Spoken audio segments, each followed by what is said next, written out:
Hace unos años atrás yo conducía y no puedo decir que sentí la voz audible del Señor, pero tuve esa corazonada de una palabra que insistentemente, o una frase que venía a mi mente y a mi corazón una y otra vez.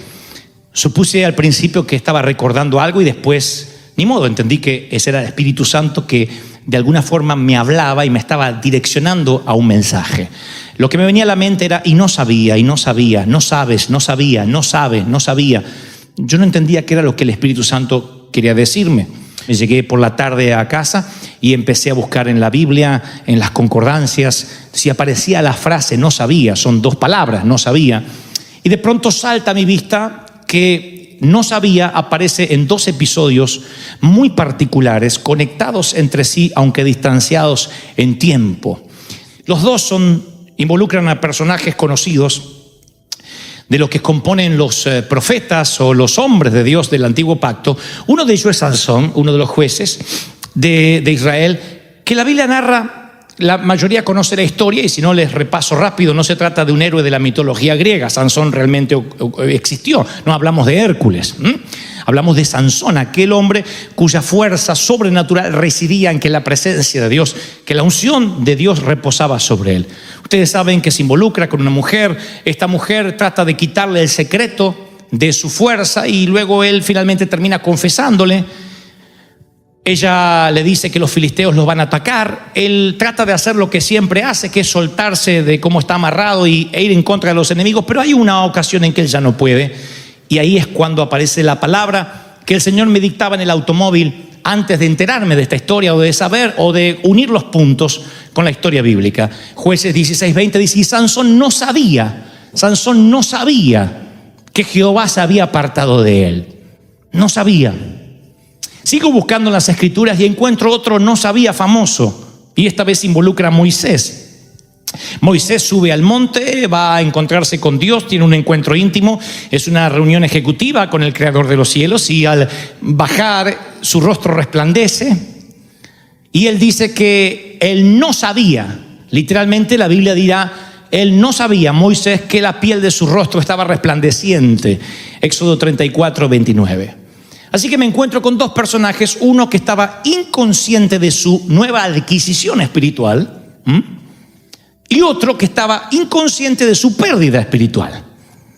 Y ambos, aunque el primero parecería que fuera lo catastrófico, Sansón, descubrir que la unción no está sobre él, y lo segundo, bueno, no es mucho el problema de que no sepa que está ungido, al contrario, supongo que eso lo hace humilde. No, cuando esto se lleva a los términos espirituales es grave. Mi gran paranoia ha sido, es y será hasta el fin de los días en que Dios me tenga a bordo de esta nave insignia, es que lo sagrado se vuelva común, que de pronto demos por sentado lo que tenemos. Y ese es el caso de Moisés. Claro, yo no estoy diciendo necesariamente, escrituralmente, que Moisés haya tratado con desdén el brillo de su rostro o que no le haya importado. De hecho, luego se colocará un velo para que los demás no tengan que ver su reflejo. Pero digo, nada más con notar que Moisés bajaba de la montaña y no se da cuenta de que su rostro brilla, no me habla solamente de la modestia del profeta, sino de algo que yo llamo el efecto de callosidad.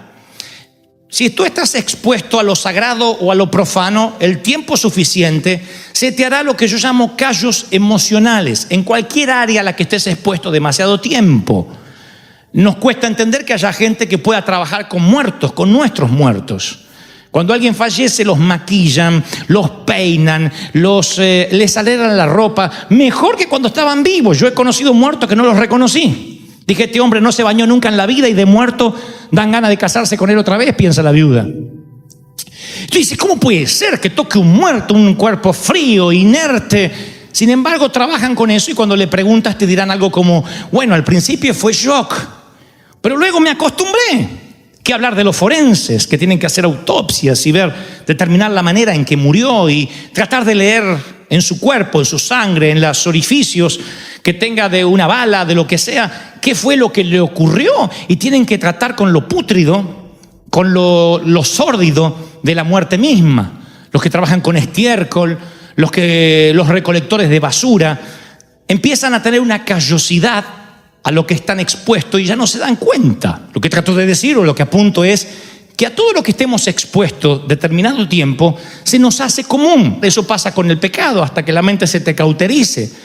Tu corazón parece que va a saltar del cauce la primera vez que ves una imagen pornográfica.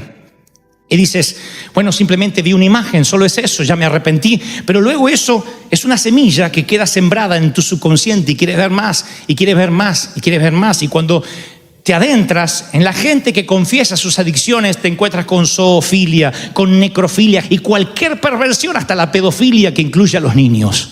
Y tú dices, ¿cómo llegaron hasta ahí? Un espíritu los tuvo que haber agarrado. No todo es tan lineal. A veces es simplemente una pequeña puerta a una callosidad espiritual. Apagas ciertas alarmas hasta que luego ya no escuchas nada. Y dices, bueno, simplemente ya no tengo esa necesidad de arreglar mis cuentas con Dios a diario. La unción es exactamente lo mismo y es peor incluso que el pecado, no estar consciente de lo que tenemos.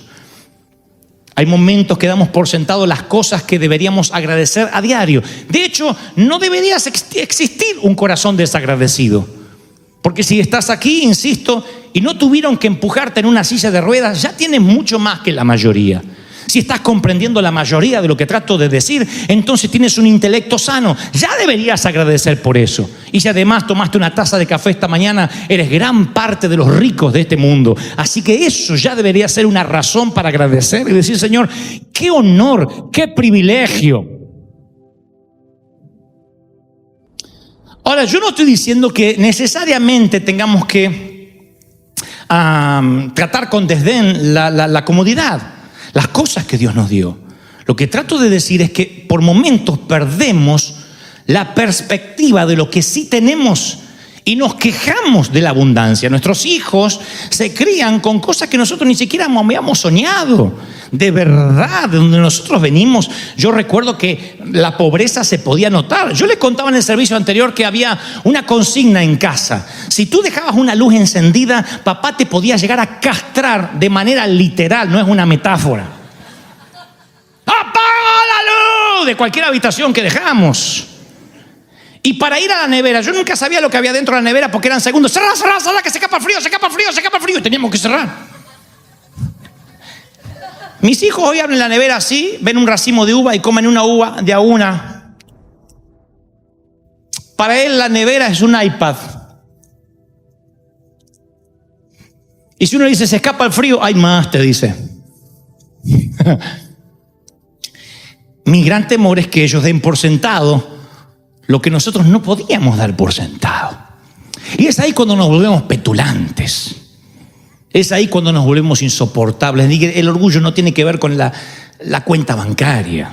Yo conozco gente rica que es tan miserable en su carácter, es tan pobre, aunque tiene una fortuna en el banco y una mansión en la zona más exclusiva. Y conozco gente que no tiene lo que quisiera tener, pero vive feliz, tiene el contentamiento que decía el apóstol Pablo, sabe regocijarse en lo que tiene. ¿Por qué? Porque el dinero, como dije hace unos servicios atrás, el dinero no te cambia, muestra lo que eres.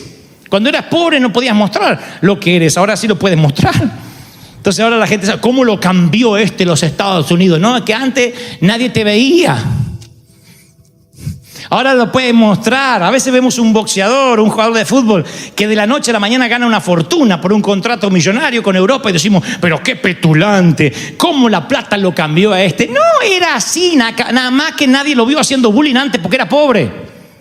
Ahora todo el mundo está expuesto y ve lo que es la esencia.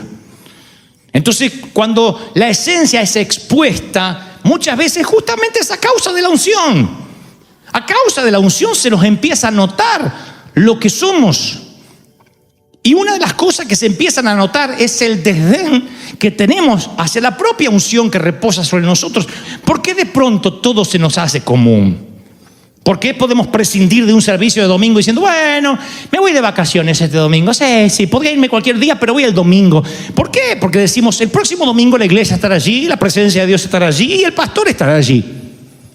Pero hay gente que no tienen esos tres privilegios, ni una iglesia, ni un pastor, y mucho menos la presencia de Dios. Olvidar la unción, tenerla por común, dejarla pasar por alto, me atrevo a pensar que es tan pecado como dejarla como no tenerla, o como perderla, o como dejar que se te escurra entre los dedos. Tienes que agradecer a Dios por servir al Señor, agradecer por poder orar, por poder doblar tus rodillas, por poder cantarle. Es un privilegio que no podemos perder, esa llama sagrada, porque si te civilizas y pierdes ese salvajismo, esa locura divina, entonces tu niño ha de comenzar a morir. Pero qué lindo cuando alguien te transmite pasión y parece que se sale de sus cauces para hablar y dice: Dios me ha transformado. Tú dices: ¿cuánto hace que tienes con esto? 40 años y sigo como el primer día, porque no permito que lo sagrado se me vuelva común. ¡Aleluya! ¡Wow! Así que sigo leyendo las Escrituras. Y de Sansón, de Moisés, me encuentro con Sansón, que pierde la unción o la presencia de Jehová, ya no está con él y tampoco se da cuenta. Pablo le diría a Roma: ustedes no viven según la carne, Romanos 8:9, sino según el Espíritu, si es que el Espíritu de Dios mora en ustedes. Si alguno no tiene el Espíritu de Cristo, no es él. Miren qué categórico que es. No tienes al Espíritu de Cristo, dice la versión Dante habla hoy, está fregado. No tienes nada. O sea, lo que está diciendo Pablo, no hay grises, no hay lugares neutros. En el principio espiritual no hay vacíos, no hay sitios que pueden permanecer vacíos. Si estás vacío de Dios, tú abres un vórtice, una compuerta. Tú abres un portal al enemigo. Tú no puedes ser neutro. No existe la posición neutral. Yo leía cuando niño las fábulas de Esopo. Y Esopo contaba la fascinante historia del murciélago. El murciélago, dice por ahí la leyenda, que él no se definía lo que quería hacer. Y entonces cuando estaba con las aves, abría sus alas y simulaba ser un ave. Cuando estaba con los mamíferos, con los roedores, cerraba sus alas y simulaba ser un ratón. Y así vivió gran parte de su vida. Los ratones pensaban que era un ratón y las aves pensaban que era un pájaro. Hasta que un día se equivocó dónde abrir las alas. Y entonces los ratones lo echaron porque era una cosa amorfa que no podía convivir con ellos. Y lo mismo hicieron las aves porque más bien era un ratón.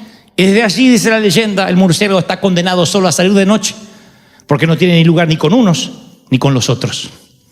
Y cuando tú no te decides en qué sitio te vas a colocar, necesariamente la neutralidad abrirá una puerta al enemigo, al león rugiente que anda buscando a quien devorar. No puedes darte el lujo de no congregarte, de no tener un tutor espiritual, de no leer la palabra. No puedes darte el lujo de no responder a nadie, porque esa neutralidad marcará la diferencia entre la vida y la muerte en términos espirituales. Ahora tú dices: bueno, yo me fui de la iglesia, no comparto algunas cosas, pero Dios me sigue usando. El otro día en la tienda, Dios puso palabra en mi boca. Y es allí cuando creemos que si Dios nos usa, ese es un endoso de Dios, de que todo está bien. Irrevocables son los dones y el llamamiento de Dios. Los dones vinieron equipados desde el vientre de tu madre y otros dones se fueron desarrollando con horas de vuelo. Pero eso no significa que tengas la aprobación de Dios. Respaldo no es aprobación. Es algo que nos cuesta horrores, inclusive a los ministros, entender. Oh, por Dios, lo hemos oído desde niños. Sin embargo, un día creemos que la aprobación es igual al respaldo. Si un día nuestra niña de grande dice: papá, estoy embarazada de mi novio, yo la voy a respaldar. Tengan por cierto de que no la echaremos de casa. No le diremos: eres una cualquiera, vete y ten el hijo debajo de un puente. O no, tendrá el respaldo de sus padres, pero no nuestra aprobación. No la vamos a celebrar. No vamos a hacer una fiesta. No vamos a decir: ¡ay, qué lindo, hija, debutaste! Sin embargo, nosotros pensamos que si todo sigue funcionando, entonces Dios seguramente está conmigo, y eso no representa el endoso de Dios. Podemos utilizar los dones por los cuales estamos equipados, pero eso no significa que estemos viviendo necesariamente en el Espíritu. No te confundas, el servicio nunca podrá reemplazar la relación, nunca podrá reemplazar la intimidad con Dios, lo que hagas. ¿Cuánta gente hay triste por más que gane mucho dinero? ¿Cuánta gente hay encerrada en una relación sentimental la cual no puede ser feliz? ¿Por qué? Porque el diablo le robó el gozo. ¿Cuánta gente está con cara de estar bautizado en limón y sirve al Señor?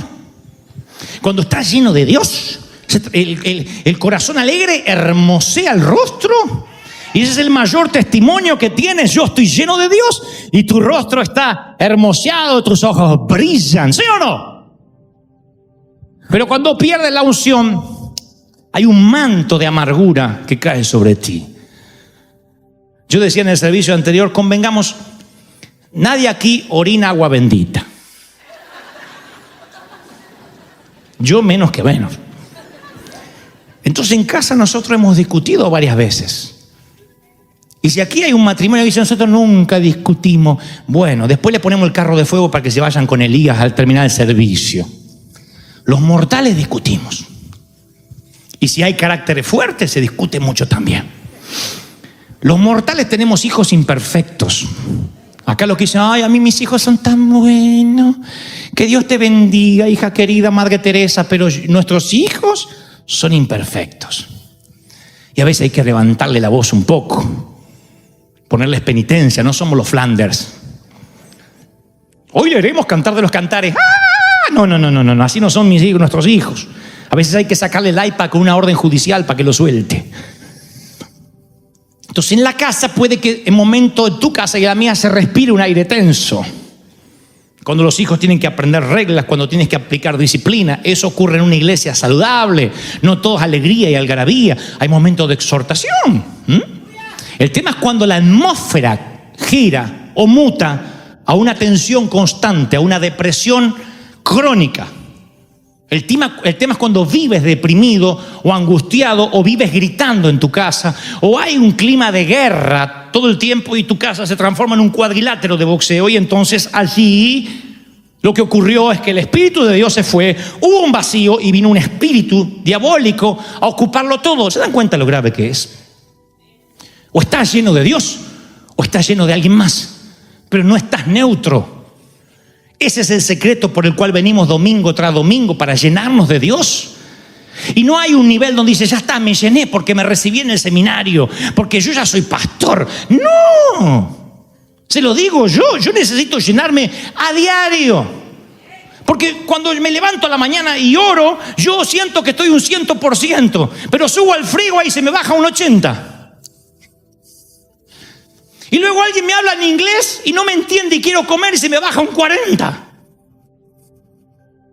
Y mi señora me dice, mi mamá viene a casa y se me baja a 0 la unción.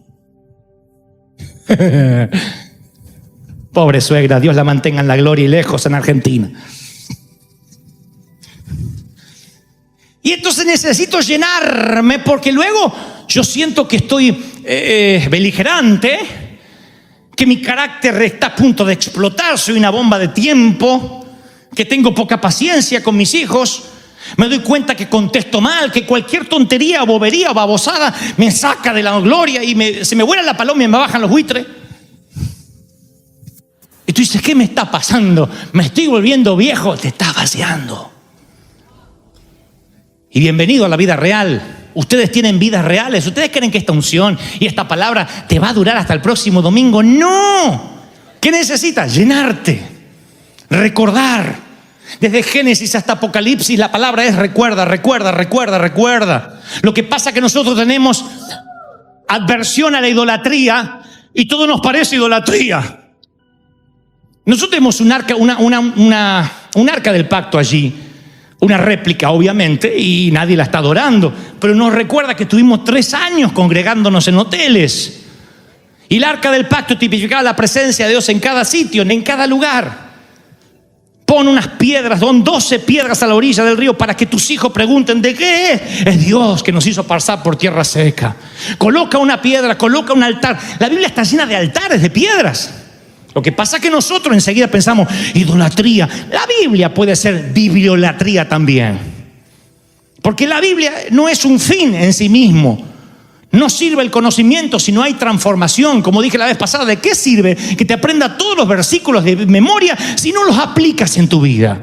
Si no sabes vivir la palabra a través del Espíritu Santo. ¿Me están entendiendo, sí o no? Entonces el Señor dice, una vez más, no puedes nunca permitir que lo sagrado se vuelva profano, pero tampoco puedes permitir que lo profano se vuelva sagrado. Tienes que entender bien dónde estás parado en el Señor y decir, tan pronto yo pierda lo sagrado, estaré tocando lo profano. Es así, es visceral, es literal, es tal cual lo estoy transmitiendo. Tienes una cosa o tienes la otra. Por eso es que no existe la gente buena en sí misma. Si no tiene a Cristo en el corazón, esa persona está en pecado, aunque diga, tengo una sola esposa, tengo un perro, pago mis impuestos. Eso habla de que no existe la neutralidad. Saúl se llena de celos. Escucha una canción, Saúl mató a 1000 y David a sus 10,000, y se llena de celos. Y le empieza a tirar lanzazos al que se supone es el yerno, al que le dio la dignidad poca que está teniendo Israel en este momento de quitarlo de las fauces de un gigante filisteo que 2 veces al día en el valle de Ela los provocaba. Y lo quiere matar porque está lleno de celos, de envidia. Cuando pierdes la unción, hay una miopía que te agarra y todo lo que hace otro para Dios empieza a molestarte. Te transformas en el hermano mayor del hijo pródigo. Te transformas en los que trabajaron todo el día molesto por el obrero de la 11ª hora. Te molesta que Dios use a otro. Yo suelo decir siempre cuando alguien se enoja, ¿y qué culpa tengo que Dios me bendiga tanto? Tengo las mismas 24 horas, los mismos 7 días a la semana y el mismo Dios que tú. El mismo Dios que tú. Tú decides en quién confiar, en cómo confiar. Alguien tiene que decir, amén, ese es mi Dios, aleluya. Y finalmente Saúl no quiere que David esté cerca, no quiere estar con ungidos. Siente que alguien le corre las marcas y eso lo incomoda. Cuando te encuentras con alguien de oración y tú no estás orando, sientes cierta adversión.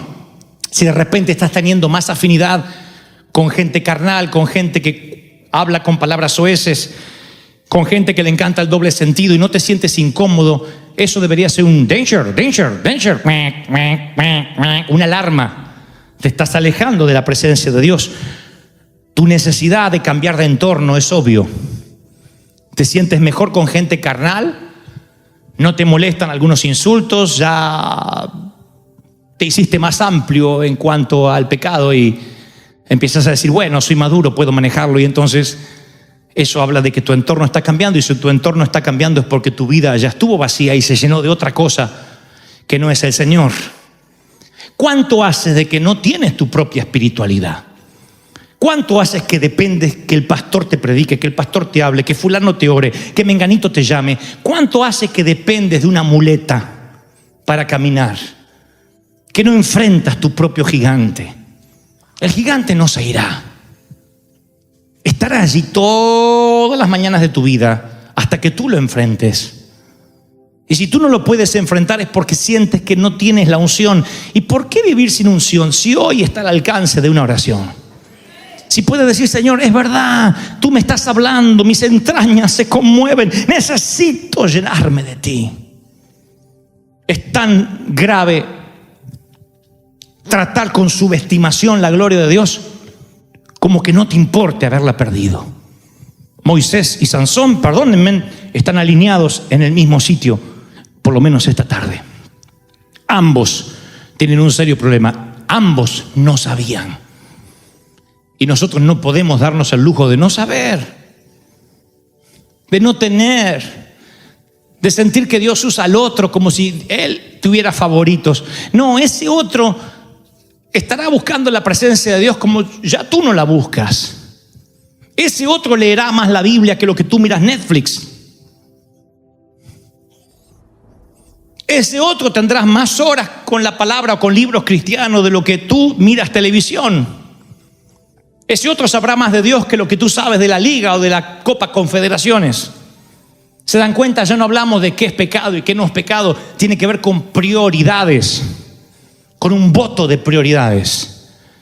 Cuando tus prioridades están bien puestas a mirar Netflix, a internarme en el mundo del fútbol, todo es lícito, pero no todo te conviene si reordena tu cronograma. Si en primer lugar hay un ídolo que compite con tu relación con el Señor, allí es cuando la unción se te empieza a perder, se te escurre entre los dedos, cuando las prioridades se cambian. Tú puedes irte de vacaciones cuando quieras, pero si a la primera de cambio estás esperando faltar un domingo, eso me habla a los gritos de que tus prioridades no están correctas.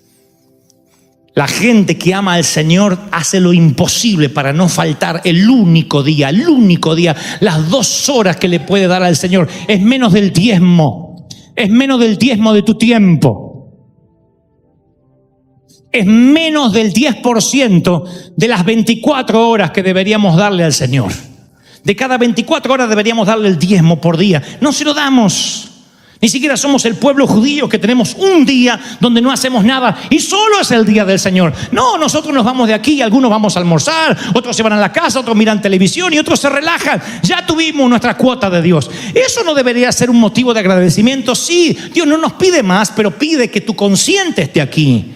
Que le adores en espíritu y en verdad, no de labios. Que cuando cantes una canción sepa lo que estás cantando, que digiera las palabras, que adores en espíritu y en verdad, que tus canciones no sean la repetición de alguien más, que la palabra no quede aquí y salga por aquí, sino que se anide, que se selle en tu corazón. ¿Cuántos dicen amén? Si alguien cree que Dios habló, que se escuche ese aplauso. El Señor ha hablado esta tarde.